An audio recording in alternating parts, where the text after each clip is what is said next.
திருமணத்துக்கு பின்பு மனமுறிவு அதை தகர்த்த தருணங்கள் இருக்குதா?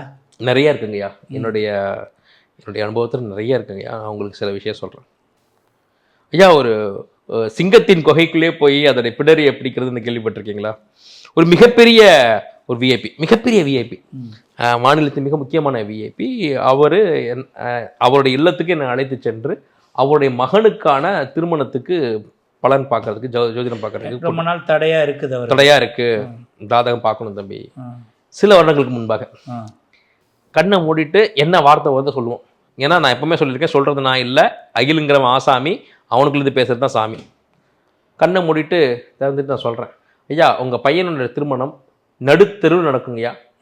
ஒரு 4 பேர் நிற்பாங்கய்யா, நீங்க கூட நிற்பீங்க, அவ்வளவுதாங்கய்யா, யாருமே இருக்க மாட்டாங்கய்யா. உண்மையான வீட்டுல பொண்ணு எடுன்னு சொன்னா கூட நான் எடுத்துட்டு ஏன் கோடீஸ்வரன் ஆக்கி நான் வந்து கல்யாணம் பண்றதுக்கு ஆளா இருக்கேன். நீ என்ன என் பையனுக்கு தெருள் எவ்வளவு தைரியம் நீ அப்படின்ற மாதிரி சொல்லிட்டு, சரி ஓகே பார்க்கலாம் தம்பி அப்படின்னு சொல்லிட்டு அவர் அரை மணி தான் நான் வழி அனுப்புறாரு.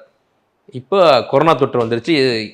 எப்பேற்பட்ட ஆளா இருந்தாலும் மண்டபம் புக் பண்ண முடியாது, எதுவும் பண்ண முடியாது. அதனால திருமணம் ஃபிக்ஸ் ஆயிடுச்சு.